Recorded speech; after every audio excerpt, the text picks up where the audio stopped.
Biggest mistake of a person along rail lines. I've selected this because it's like a common surface. I put on a pair of running shoes so that you can see most people have shoes on when they catch out, and I don't recommend it. And so there you go. So you're going to get on the train. I'm not saying that this is common surface. What I'm saying is you got ties all the way along. You got ties that stick out, and you got the gravel.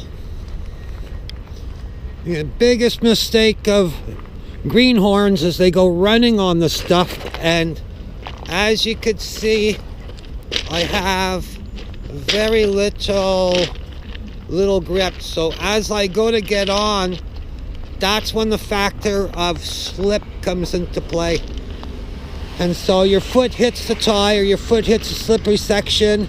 You either go this way or you go that way. If you go that way, you end up falling on the line. This is what causes a lot of injuries. It's what kills a lot of riders.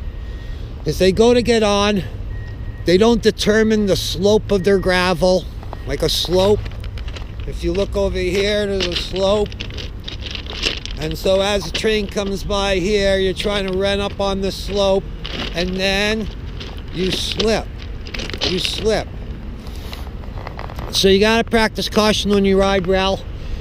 I waited for the rain to come just so I could post this video on the safety and the hazards of catching out on the fly, running for the train, and then not realizing, because it's nighttime, that you've got obstacles. And obstacles. So then you trip, and you got to remember, the chance of the ladder pushing you out is a lot less than the chance of the ladder pushing you in, and then the car behind it knocking you into the track and then cutting you in half. That's what happened to the other rider there, the one I posted a photo of. He got cut from the stomach through the torso, through the crotch, and part of the leg, and when they found him it was too late. He bled to death. They pulled him off the track, and they left the garments there, which they normally always do. Sometimes they bag him, but it teaches you. He was running, and he was running on a surface that was similar to this, except with a much deeper grade, and he missed a step. So there you go. Look, you're gonna ride freight trains, I recommend you all practice caution. This stuff is slippery. At night you don't see the grade over here. The grade is extensively slanted, and you go running off this thing, and then that's it, you're toast. The stuff here is very slippery. It's all oily. These aren't so bad if you go to the older areas, but again, most people, I catch out on in areas like this because it feels a lot safer for me. I don't really run along the grade because of the,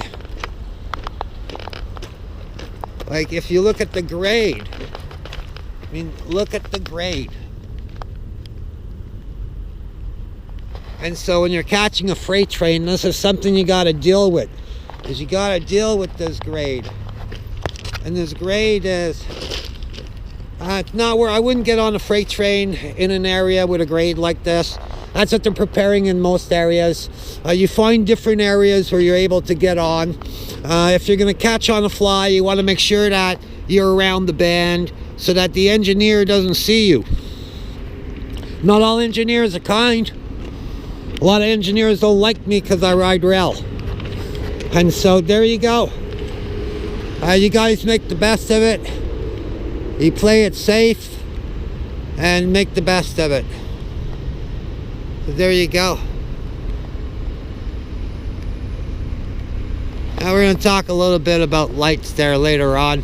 I want you guys to start learning about lights. Different lights, the red light, the yellow light, what the significance is of these lights and what they mean and how to read them. I think this is very important when hopping a freight train to understand why they got a yellow light, where they're most likely to pull over. Are they just going to slow down a little bit and then get a green? So you got to figure all these things out. You got to understand that lights go with the Fred. They go with what's important with riding a freight train. If you go in a yard and you see a Fred, you know that train is going, because if it was coming, it would be on the other end of the train. And these are things I'm going to talk a bit about in the next few videos. It's raining here, and that's the reason I came here. I wanted you guys to understand the importance of caution, and to practice even more caution when hopping freight trains in the rain. Like, remember, all this stuff kills. The train won't stop because you got hit by the freight train. That freight train is going to keep going. So if you want to get on a freight train, I recommend, if you're new at this, to actually get on a spot where the train will kind of pull over, stop, wait for the light change, then you can get on. It's a lot safer to get on a freight train at that point, especially if you're just starting. That's why I tell people, walk around the yards. Well, not inside the yard, but on the outskirts of the yard, and check out the activities, and go further down the line and see what the activities are. There's areas where they might pull the train over and they might do a line check. They might check the air going from the locomotive right down to the Fred. So they'll stop and do that. There's also areas where they always pull over and allow an incoming train to pass them before they leave. So it's good to know where these areas are. If there's a Fred on the train and there's a whole bunch of the same kind of cars, you know that that train is traveling. And if it's got six-wheel locomotive, if it's got whatchamacallit there, 12 wheels on a locomotive, then you know that, and there's a bunch of them, then you know the train is heading where it's going. The Far Runner.